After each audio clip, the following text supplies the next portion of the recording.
Back to headline show. ఇవాళ ప్రారంభం కాబోతున్న శీతాకాల పార్లమెంట్ సమావేశాలు, అలాగే నిన్న తీసుకున్న రాష్ట్ర మంత్రిమండలి సమావేశం తర్వాత నిర్ణయాలు, వీటన్నిటి గురించి చర్చించడానికి మనతో ఉన్నారు లక్ష్మీనారాయణ గారు, ప్రముఖ విశ్లేషకులు, అలాగే వాసిరెడ్డి పద్మ గారు, వైసీపీ అధికార ప్రతినిధి, భానుప్రకాష్ రెడ్డి గారు, ఏపీ బీజేపీ నేత, తిరుపతి నుంచి లైవ్లో ఉన్నారు, పాల్వాయి గోవర్ధన్ రెడ్డి, టీ కాంగ్రెస్ ఎంపీ, ఢిల్లీ నుంచి మనకి లైవ్లో ఉన్నారు, అలాగే కాసేపట్లో గణేష్ బిగాల, టీఆర్ఎస్ ఎమ్మెల్యే మనకి జాయిన్ అవుతారు. గుడ్ మార్నింగ్ అండి, వెల్కమ్ టు సాక్షి స్టూడియోస్. సరే, ఇవాళ వేడిగా శీతాకాలం అయినప్పటికీ వేడిగా సమావేశాలు ప్రారంభం కాబోతున్నాయి. విపక్షాలన్నీ ఒక్క తాటి మీద నిలబడి అధికార పక్షాన్ని నిలదీస్తామంటూ చెప్తున్నాయి. ఏ విధంగా సాగుపోతున్నాయి? అదే మొత్తం ఈ జనతా ఏదైతే పరివారిందో మొత్తం చూసుకుంటే కనుక వాళ్ళ సంఖ్య మాత్రం 15, అటు దిగువ సభలో 25 మాత్రమే ఉన్నాయి. సో వీళ్ళందరూ ఏ విధంగా ఎదుర్కోబోతున్నారు, మీరు ఏ విధంగా విశ్లేషిస్తారు? మొదట ప్రధాన ప్రతిపక్ష హోదా కూడా కాంగ్రెస్కి లేదు, కాంగ్రెస్ పార్టీకి లేకుండా ఇవాళ పార్లమెంట్ సమావేశాలు జరగబోతున్నాయి. దాన్ని బట్టి ప్రజాస్వామ్య విలువల పట్ల అధికార పక్షం ఏ విధంగా వ్యవహరిస్తూ ఉందనేటువంటిది స్పష్టమవుతుంది. సంఖ్యారీత్యా రాజ్యాంగబద్ధంగా లేకపోవచ్చు, కానీ ప్రజాస్వామ్యంలో ఒక ప్రధాన ప్రతిపక్ష పార్టీని గౌరవించాల్సినటువంటి అవసరం, దాని పాత్రను పరిగణలోకి తీసుకోవాల్సినటువంటి అవసరం ఉంది.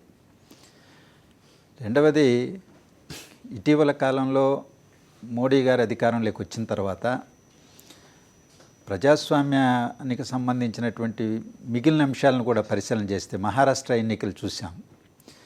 అక్కడ ఏకైక అతిపెద్ద పార్టీగా ఆవిర్భవించింది, కానీ మెజారిటీ లేదు.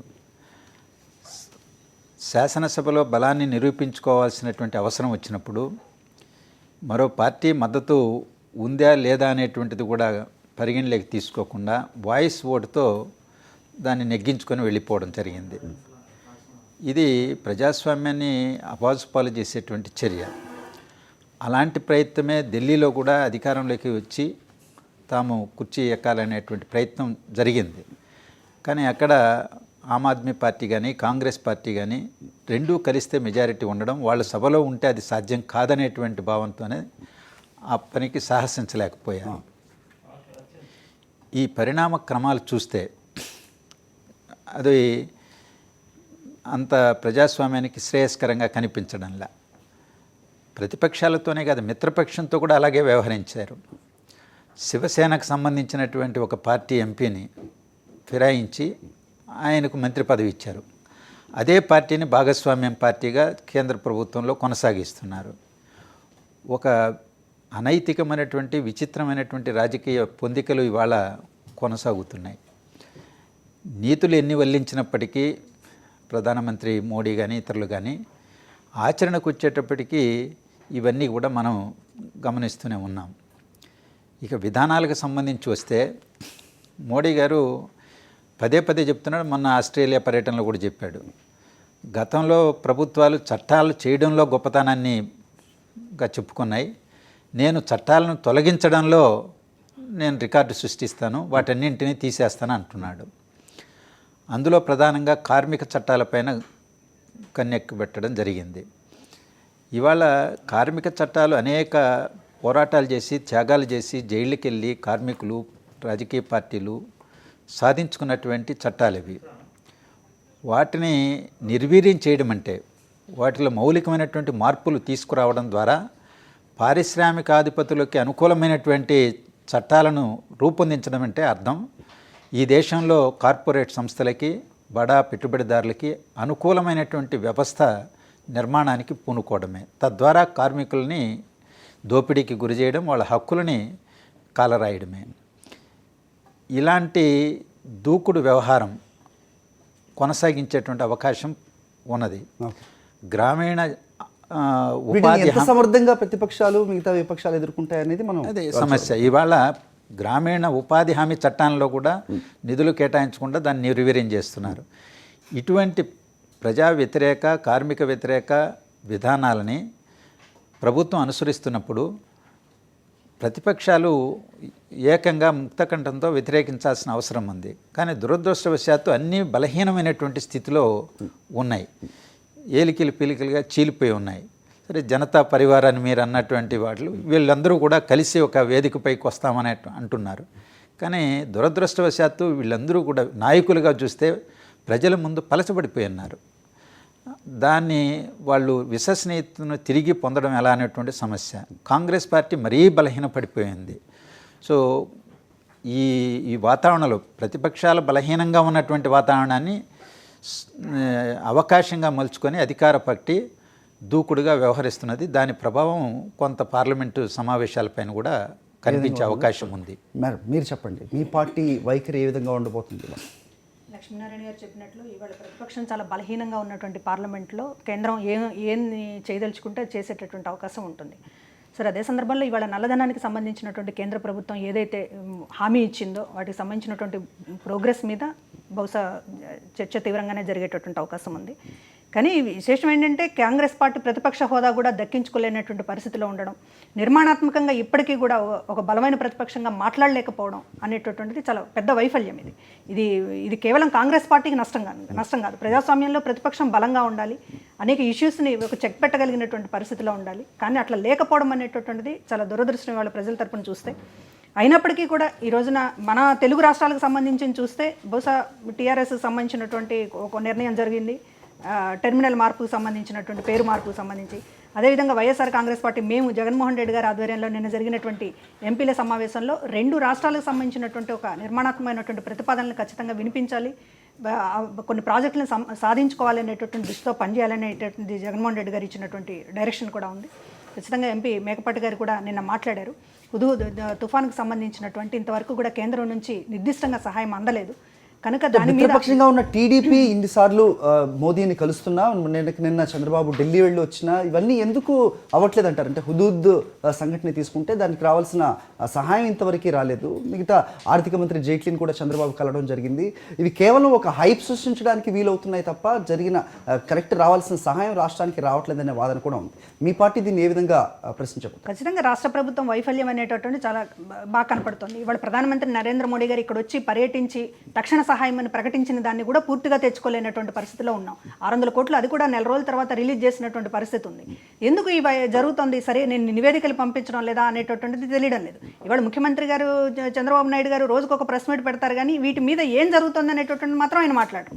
ఆయన సింగపూర్ పర్యటన, జపాన్ పర్యటన, మరొకటి అన్నీ మాట్లాడతారు తప్ప ఇవాళ తుఫాను సహాయానికి సంబంధించి కేంద్రం ఎంత ఇచ్చింది, ఎందుకు జాప్యం జరుగుతుంది అనేటటువంటి విషయం మీద ఏ మంత్రి మాట్లాడరు, ముఖ్యమంత్రి కూడా మాట్లాడరు.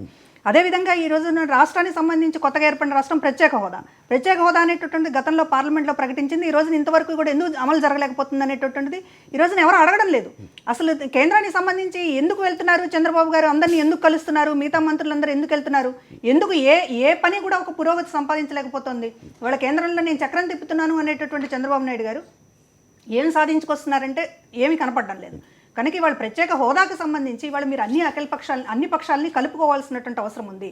ఇవాళ రాజధాని నిర్మాణానికి సంబంధించింది కావచ్చు, మరో సమస్య కావచ్చు, కేంద్రం నుంచి రావాల్సినటువంటి రాబట్టుకోవడంలో వైఫల్యం ఎక్కడ ఉందంటే ఇదేదో చంద్రబాబు గారి సొంత వ్యవహారం అన్నట్టుగా నడవడం వల్ల వస్తున్నటువంటి సమస్య. అట్లా కాకుండా మీరు ఈ రాష్ట్రానికి సంబంధించినటువంటి ఒక బృందాన్ని తీసుకువెళ్ళి ఈరోజు కేంద్రం ముందు నిలదీసేటటువంటి పరిస్థితి రావాలి. విభజన చట్టంలో ఏం పేర్కొన్నారు, ఆ రోజు పార్లమెంట్లో ఏం హామీ ఇచ్చారు, ఇవాళ ఎందుకు అమలు చేయలేకపోతున్నారు అనేటటువంటిది రాష్ట్రం తరపున అడగాల్సింది పోయి కనీసం ఈ రోజున తెలుగుదేశం పార్టీ మరి ఎంపీలు ఏం నిర్ణయం తీసుకున్నారో నాకైతే ఇప్పటిదాకా తెలియదు. ఇవాళ పార్లమెంట్లో ఎట్లా వ్యవహరించాలనుకుంటున్నారు ఈ విషయాల మీద అనేటటువంటి వాళ్ళు విస్తృతంగా చర్చించారో లేదో కూడా ఇంతవరకు బయటకు వచ్చినటువంటి పరిస్థితి. కాంగ్రెస్ వైఖరి ఏ విధంగా ఉండబోతుంది? పాల్వాయి గోవర్ధన్ రెడ్డి గారు ఢిల్లీ నుంచి లైవ్లో ఉన్నారు. నమస్తే అండి, గుడ్ మార్నింగ్ సార్. నమస్కారం అండి సార్. ఇక్కడ ఇంతకు ముందు విశ్లేషకులు చెప్పినట్టు సరైన సంఖ్య కూడా లేదు, ప్రతిపక్ష హోదా కూడా లేని కాంగ్రెస్ ఈరోజు శీతాకాల సమావేశాల్లో బీజేపీ అనుసరించబోతున్న విధానాన్ని మీరు ఏ విధంగా ఎదుర్కోబోతున్నారు? మీ వైఖరి ఏంటి? మేము సంఖ్యాబలంగా లేకపోయినా మేము వాయిస్ పరంగా ప్రతిపక్ష పాత్ర వహించి పార్లమెంట్లో సమస్యలన్నీ కూడా చర్చించి తప్పకుండా మేము ప్రతిపక్ష పాత్ర వహించి ప్రభుత్వాన్ని నిలదీసే విధానం తప్పకుండా మేము చేస్తూనే ఉన్నాం, ఇక ముందు కూడా చేస్తాం. సార్, ఇప్పుడు ప్రతిపక్ష పార్టీలలో ఒక యునానిమిటీ అనే అభిప్రాయం సాధించడానికి ప్రయత్నం చేస్తున్నాం. ఈ పార్లమెంట్లో మా కాంగ్రెస్ పార్టీ సభానాయకుడు, ఇతర ప్రతిపక్షాల వారందరూ కూడా ఒక త్రాటిపైన వచ్చి బీజేపీ చేసేటువంటి ఈ తప్పుడు ప్రచారాలను, అప్రజాస్వామిక విధానాలను ఎండగట్టడానికి తప్పకుండా ప్రయత్నం చేస్తాము. ప్రభుత్వం సరి అయిన బాటలో పోయే విధంగా చూస్తామని చెప్పి మీకు చెప్తా ఉన్నాను. గోవర్ధన్ రెడ్డి గారు, అంటే అధికారంలో ఉన్నప్పుడే కాదు, ఇప్పుడు ప్రతిపక్షంలో ఉన్నప్పుడు కూడా అంతర్గతంగా మీ లుకలుకలు బయటపడుతూనే ఉన్నాయి. నిన్నటికి నిన్న హైదరాబాద్లో సభ్యత్వ నమోదు దగ్గర ఏం జరిగిందో మీకు తెలుస్తూనే ఉంది. ఇటు పెద్ద అగ్రనేతలైన సీనియర్ నేతలుగా ఉన్న చిదంబరం అలాగే దిగ్విజయ్ సింగ్ మధ్య డిఫరెన్సెస్ కూడా మనకు తెలుస్తూ ఉన్నాయి. ఈ క్రమంలో మీరు యునానిమిటీని సాధించి ప్రతిపక్షాన్ని ఇరుకును పెట్టగలే సత్తా మీకు ఉందని అనుకుంటున్నారు? తప్పకుండా ఉన్నది. రాజ్యసభలో మాదే మెజార్టీ, బీజేపీ మైనార్టీలో ఉంది అక్కడ. కాబట్టి మేము రాజ్యసభలో కూడా బలమైన ప్రతిపక్ష పాత్ర వహిస్తూనే ఉన్నాము. ఇంకా అన్ని పార్టీల వాళ్ళని కూడా కలుపుకొని తప్పకుండా ప్రభుత్వాన్ని ఇరుకున పడేసేటువంటి వ్యవహారాన్ని కూడా మేము అన్ని ఆలోచన చేస్తూనే ఉన్నాం. నిన్న జరిగిన కాంగ్రెస్ పార్టీ సమావేశంలో సభ్యత్వ నమోదు ఎంతవరకు జరిగిందని చర్చ జరిగింది తప్ప దానికి పెద్ద ఇంపార్టెన్స్ లేదు. కాబట్టి కాంగ్రెస్ పార్టీలో లుకలుకలు అనే విషయం ఏదైతే ఉందో అది నిజం కాదు. అంటే దిగ్విజయ్ సింగ్ కీలక వ్యాఖ్యలు కూడా చేశారు. అధ్యక్ష పదవికి ఎవరైనా పోటీ చేయొచ్చు, కావాలంటే చిదంబరం కూడా పోటీ చేయొచ్చు అని కూడా వ్యాఖ్యలు పోస్తామని చెప్పి మాకు నమ్మకం ఉంది. అలాగే బీమా బిల్లుపై ఐక్యంగా విపక్షాన్ని ఎదుర్కొంటామని, అలాగే కలిసి రావాలని కాంగ్రెస్ కూడా బీజేపీ విన్నపించిన విషయం కూడా మనకు తెలుస్తుంది. ఆ విషయంలో మీ వైఖరి ఎలా ఉండబోతోంది? అది ఇప్పుడు చర్చిస్తారు. ఇప్పుడు కాంగ్రెస్ పార్టీ సమావేశంలో చర్చిస్తాము. దాని తర్వాత ఇతర ప్రతిపక్ష పార్టీల యొక్క అభిప్రాయాలను కూడా తీసుకొని అందరం కలిసి ఈ విషయాన్ని ఆలోచించవలసిన అవసరం ఉన్నది. కాబట్టి సభ ఈరోజే మొదలు కాబట్టి రేపటిలోగా ప్రతిపక్షాలన్నీ కలుపుకొని మన విధానం ఏమిటి అనేది తప్పకుండా చర్చ చేసి ఒక యునానిమస్ అభిప్రాయానికి వస్తాం. ఓకే, భానుప్రకాష్ రెడ్డి గారు తిరుపతి నుంచి లైన్లో ఉన్నారు. నమస్తే అండి, welcome to Sakshi headline show. Prakash Reddy గారు నమస్తే అండి. చూస్తూ ఉన్నారు, మిత్రపక్షంగా ఉన్న టీడీపీ ఢిల్లీ పర్యటన చేస్తూ ఉంది, కానీ రాష్ట్రానికి సంబంధించి హుదూద్ తుఫాన్ సహాయమే కానీ మిగతా ఏ విషయాల్లో కానీ ఏది ముందుకు సాగట్లేదు. ఇతను పర్యటనలు అయితే సాగుతూ ఉన్నాయి. మీరు మిత్రపక్షంగా మీరు ఏ విధంగా చూస్తున్నారు? అలాగే ఇవాళ శీతాకాల సమావేశాలు ఏ విధంగా జరగబోతున్నాయి?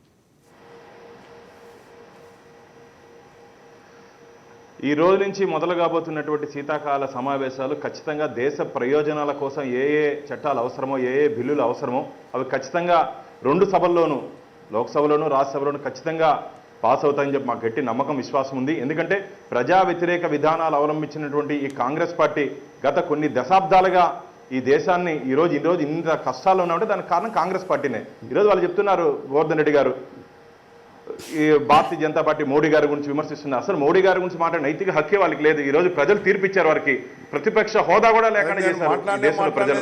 అలాంటి వాళ్ళు తీసుకొని ఈ రోజు మోడీ గారిని విమర్శించడం మంచి పద్ధతి కాదు. నేను ఒకటే చెప్తున్నాను, ఈరోజు మా గట్టి నమ్మకం, విశ్వాసం ఉంది. దేశ ప్రజలందరూ భారతీయ జనతా పార్టీ వైపు చూశారు. మోడీ గారి నాయకత్వంలో ఖచ్చితంగా దేశం ముందుకు పోతుందని ఒక ఆశ, విశ్వాసంతో ఉన్నారు. రాబో రోజుల్లో అనేక సంస్కరణలు దేశంలోకి రాబోతున్నాయి. దానివల్ల ప్రజలకి గట్టి ఉపయోగాలు, మంచి ఉపయోగాలు ఉంటాయని మా నమ్మకం ఉంది. అలాగే ఇంతకుముందు పద్మ గారు మాట్లాడుతూ ఈ తుఫాను బాధితుల కోసం ఇప్పటికీ దాదాపు 600 కోట్లు మాత్రమే తీసుకురావడం జరిగింది, మిగతా రావాలన్నారు. నేను ఒకటి అడుగుతున్నా, గతంలో లైలా తుఫాన్ కానీ ఈ మన రాష్ట్రంలో వచ్చినప్పుడు రాష్ట్రంలో, కేంద్రంలో అధికారంలో కాంగ్రెస్ పార్టీనే ఉంది. అప్పుడు వచ్చినటువంటి స్టాటిస్టికల్ డేటా, ఇప్పుడు వచ్చినటువంటి డేటా ఒకసారి తీసి చూడండి మీరు. ఈరోజు ఆంధ్రప్రదేశ్ని ఆదుకునేదానికి కేంద్ర ప్రభుత్వం సంసిద్ధంగా ఉంది. ఏదైనా సరే చేసేదానికి సిద్ధంగా ఉంది ఖచ్చితంగా. ఎందుకంటే తుఫాన్లో ఈ బాధితులకి కేంద్రం నుంచి ఒక ప్రత్యేక బృందం వచ్చి దాన్ని పరిశీలించాల్సిన అవసరం ఉంది. ఇమీడియట్గా ఇప్పటికే 600 కోట్లు ఇచ్చాం. మోడీ గారు చెప్పినట్టు ఆ 1000 కోట్ల మిగతా బ్యాలెన్స్ కూడా తొందరలో ఇచ్చి ఆంధ్రప్రదేశ్ని ఆదుకుంటుంది ఖచ్చితంగా కేంద్ర ప్రభుత్వం. గట్టి నమ్మకం మాకుంది. ఏమంటారు మేడం? ఈవేళ గతంలో కంటే భిన్నంగా జరిగింది కనుక ఇక మాట్లాడాల్సినటువంటి పని లేదు అనేటటువంటి ధోరణితో బీజేపీ నాయకులు భానుప్రకాష్ రెడ్డి గారు మాట్లాడుతున్నారు. గతంలో ఏం జరిగింది కనుకనే వాళ్ళు మీకు అధికారం ఇచ్చారు. గతంలో జరిగిన దాన్ని కంపేర్ చేసుకుని ఇవాళ చాలా బెటర్గా ఉన్నామనేటటువంటి కాదు. ప్రధానమంత్రి గారు తక్షణ సాయం కింద 1000 కోట్లు ప్రకటించినటువంటిది రాష్ట్ర ప్రభుత్వం తీసుకురావడంలో ఏం వైఫల్యం జరిగింది అనేటటువంటి మీరు కూడా అడగాలి. ఇవాళ మేము మాత్రమే కాదు, మీరు కూడా ఈ రోజున కేంద్రం మీరు ఇవ్వాల్సినటువంటి పరిస్థితిలో ఉన్నప్పుడు మీరు ఒత్తిడి తేవాలి. రాష్ట్ర ప్రభుత్వం దానికి తగ్గట్టు ఎందుకు నివేదికలు పంపించలేకపోయింది, ఎందుకు రాబట్టుకోలేకపోతుంది అనేటటువంటి మీరు పరిశీలన చేయాల్సినటువంటి అవసరం ఉంది. ఇవాళ తుఫాను సాయం తక్షణ సాయమే 1000 కోట్లు అనేటటువంటి ఖచ్చితంగా మేము మాట్లాడుతున్నాం, వాళ్ళు ఇస్తామని చెప్తున్నారమ్మా. అదే ఈ రోజున మేము పార్లమెంట్లో ఈ రోజున మా పార్టీకి సంబంధించినటువంటి ఎంపీలు మాట్లాడుతున్నది కూడా అందుకే. తక్షణ సహాయం అన్నది అందకపోతే ఇంకా శాశ్వతమైనటువంటి సహాయం ఇంకెప్పుడు అందుతుంది? ఇవాళ ఒక పెద్ద ఎత్తున నష్టపోయింది, మేమందరం కూడా చూసాము విశాఖపట్నం. దానికి సంబంధించినటువంటిది ప్రకటించినటువంటిది ఇమీడియట్ రిలీజ్ కాకపోతే నెక్స్ట్ సంబంధించినటువంటి ఫండ్స్ ఎప్పుడు తీసుకొస్తారు? ప్రత్యేక హోదాకి సంబంధించింది, రాజధాని నిర్మాణం ఇన్ని పెండింగ్ లో ఉన్నాయి మన రాష్ట్రానికి సంబంధించిన. మాట్లాడండి, చెప్పండి. మీకు కేంద్ర ప్రభుత్వం నుంచి నిధులు రావాలంటే దానికి ఒక సిస్టమ్ ఫార్మాలిటీ ఉంటుంది. ఇమీడియట్ గా 1000 కోట్లు అంటేనే మరుసటి దినమే 1000 కోట్లు వచ్చే అవకాశం లేదు. ఆ టైం తీసుకున్నారు. తక్షణ సహాయానికి కావలసినటువంటి టైం ఇప్పటికే తీసుకున్నారు. ఇంకా 6 నెలల తర్వాత, సంవత్సరం తర్వాత తక్షణ సహాయం ఇస్తామంటే అది అలా జరగదండి. ఆ ప్రాసెస్ చేయడంలో రాష్ట్ర ప్రభుత్వం వైఫల్యం చెంది ఉంటే దాన్ని మీరు అడగాలి. అన్ని విధాలు ఆదుకుంటుంది. ఇప్పుడు రాష్ట్ర ప్రభుత్వాన్ని మీరు అడగాలి, కేంద్ర ప్రభుత్వం కూడా. కేంద్ర ప్రభుత్వం చిత్తశుద్ధితో ఉంది, ఖచ్చితంగా ఆంధ్రప్రదేశ్ ఆదుకుంటుంది.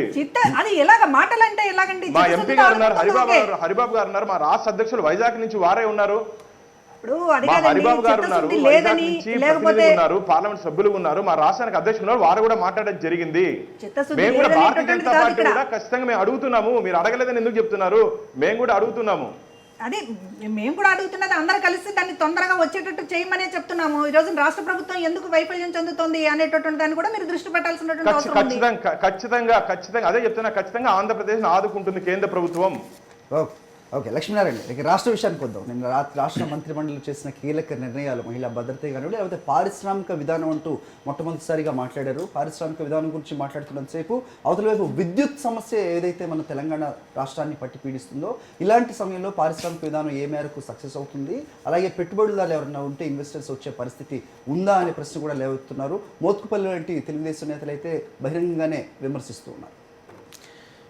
సహజంగానే విభజన తర్వాత ఒక విధమైనటువంటి స్తబ్దత పారిశ్రామిక వర్గాల్లో నెలకొని ఉన్నది.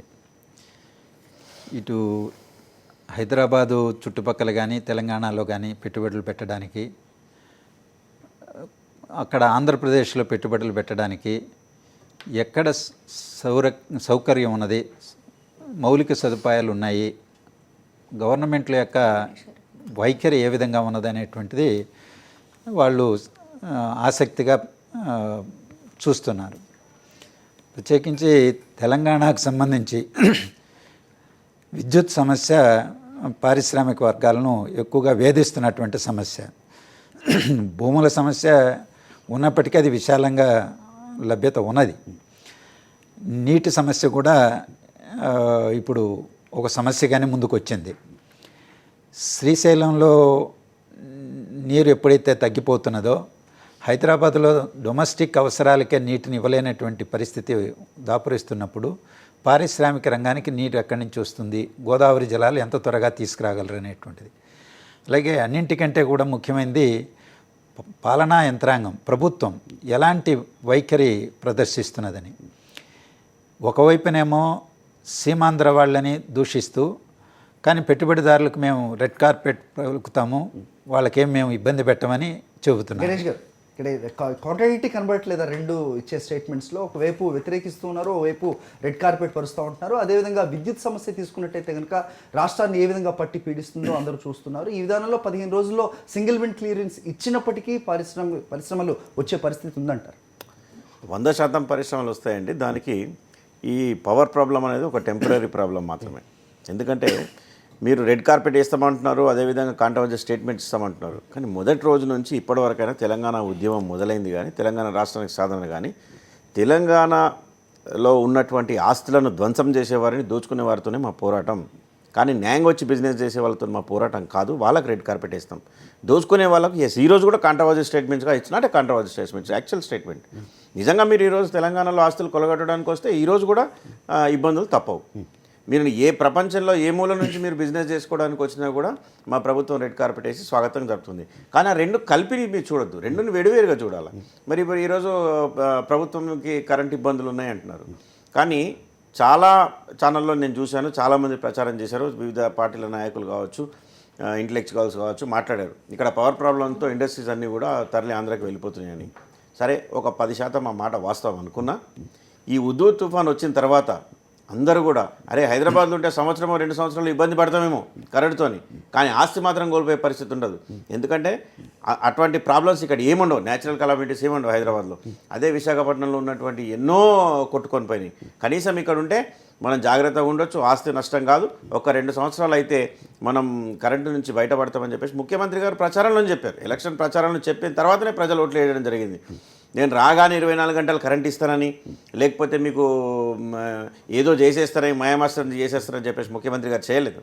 చెప్పారు 3 సంవత్సరాల వరకు మనకు కొన్ని ఇబ్బందులు తప్పవు. అంటే ప్రతి సంవత్సరం కొంత మెరుగుపడుతూ ఉంటుంది. 3 సంవత్సరాల తర్వాత 24/7 కరెంట్ వస్తుందని చెప్పేసి అదేవిధంగా మా ప్రభుత్వం అడుగులు కూడా వేస్తూ ఉంది. మరి తీసుకునేటటువంటి నిర్ణయాలు నిన్న ఆదివారం, మరి నిన్న ఇక్కడ క్యాబినెట్ మీటింగ్ అయింది. ఎంత బ్రహ్మాండమైన నిర్ణయాలండి. పారిశ్రామిక విధానం కావచ్చు, మహిళా భద్రత కావచ్చు, వాటర్ గ్రిడ్ కావచ్చు, హుస్సేన్ సాగర్ ప్రక్షాళన కావచ్చు, దాని తర్వాత మీకు చెరువుల పునరుద్ధరణ కావచ్చు. 100 కోట్ల రూపాయలు ఎప్పుడైనా హుస్సేన్ సాగర్ ప్రక్షాళన కోసం ఏ ప్రభుత్వం ఇచ్చిందండి? మరి ఎందుకు ఇప్పుడు మా గవర్నమెంట్ ఏదైనా ఆలోచించేది, హైదరాబాద్ అనేది ఒక బ్రాండ్ ఇమేజ్ క్రియేట్ చేయాలి. హైదరాబాద్లో ఇంతకుముందు హుస్సేన్ సాగర్ అంటే తాగునీళ్ళ కోసం యూజ్ చేసేవాళ్ళు, అదేవిధంగా మళ్ళీ ఆ విధంగా తీసుకురావాలని చెప్పేసి కేసీఆర్ గారు ప్రయత్నం చేస్తూ ఉన్నారు. మన సింగపూర్ తన జీవిత కాలంలోనే మొట్టమొదటిసారి భారతదేశాన్ని వెళ్ళింది సింగపూర్లో నేను కూడా ఉన్నాను ముఖ్యమంత్రి గారితో. అంటే ప్రతి నిమిషం ఎంత తప్పించిపోయారంటే, సింగపూర్ ఇంత చిన్న కంట్రీ వీళ్ళు చేయగలిగినప్పుడు మనం ఎందుకు చేయలేము? ప్రతి క్షణం అదే వారు మాట్లాడేవారు. మరి ఈరోజు వచ్చిన తర్వాత ఆకాశ హార్మల్ నిర్మిస్తామని చెప్పారు. మరి ఈరోజు 100 కోట్లు ఇచ్చేసిన తర్వాత మొత్తం చెరువు ఖాళీ చేసి అంతా క్లీన్ చేసి గణపతులు వినాయకుల విగ్రహాలు కానీ అక్కడ ఏం వేయకుండా దానికి ఇంకొక చెరువు ఆల్టర్నేటివ్గా చేస్తామని చెప్తున్నారు. మరి చుట్టూ ఇవన్నీ చేస్తామని చెప్తున్నారు.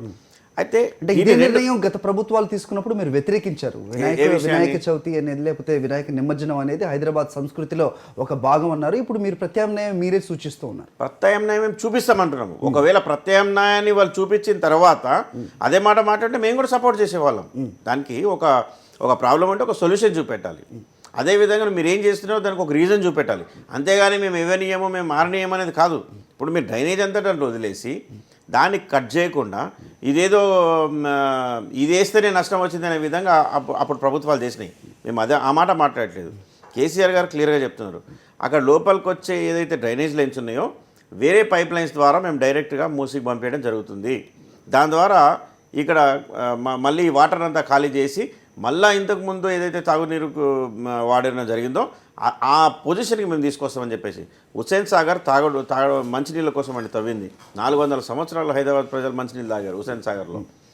మరి ఇవన్నీ కూడా డ్రైనేజ్ కనెక్షన్లు తీసుకొచ్చి ఇక్కడ పెట్టడం, మరి 100,000 కోట్ల రూపాయలు కూడా దీని వెనకాల స్కాములు జరిగినాయి గత ప్రభుత్వాల్లో. ఒకవేళ పైప్ లైన్ తీసేస్తే దానికి క్లీనింగ్ ఉండదు, మళ్ళీ ఏం చూపించి మనం డబ్బులు తినాలనే విధంగా ఎప్పుడు క్లీనింగ్ జరుగుతూనే ఉంటుంది, మరి ఎప్పుడు డబ్బులు పోతూనే ఉంటాయి. కానీ ఇప్పుడు కేసీఆర్ గారు మాత్రం ఒక పర్మనెంట్ సొల్యూషన్ తీసుకొని ఈ డ్రైనేజ్ కనెక్షన్స్ అన్నీ కూడా దానికి డైవర్ట్ చేసేసి వాటర్ అన్ని ఖాళీ చేసి దాన్ని క్లీనప్ చేసి మళ్ళీ మంచినీళ్ళతో ఒక కలకలలాడే విధంగా ప్లాన్ చేస్తూ ఉన్నారు. రైట్. ఈ విజనరీ అందరిని మెచ్చుకున్నప్పటికీ కొంతమంది విశ్లేషకులు మాత్రం ఆకాశ హర్మ్యాల గురించి కానీ స్కై స్క్రేపర్స్ గురించి కానీ చాలా విమర్శలు కూడా మాట్లాడుతున్నారు. వాటి గురించి చర్చిద్దాం. హెడ్లైన్ షోలో చిన్న బ్రేక్ తీసుకుందాం. Let's take a very short break in headline show.